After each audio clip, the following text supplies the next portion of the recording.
হরে কৃষ্ণ, শ্রী গুরু গৌরাঙ্গ জয়তা।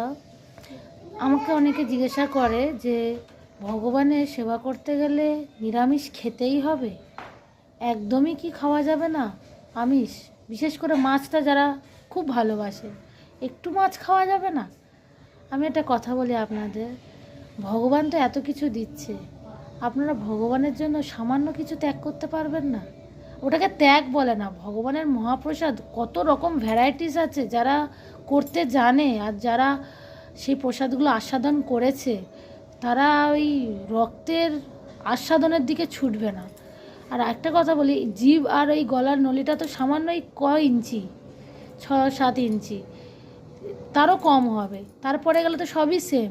কিছু বুঝতে পারেন কেউ আপনারা? সামান্য এইটুকু জায়গাটার জন্য আপনারা এতটা মরিয়া হয়ে ওঠাটা খুবই কি দরকার? এই জন্য বলি, কিছু করতে হবে না, ভক্ত সঙ্গ করুন, হরিনাম করুন, একা একাই সব চলে যাবে, মানে ভগবানের প্রতিকূল জিনিসগুলো চলে যাবে। হরি বল।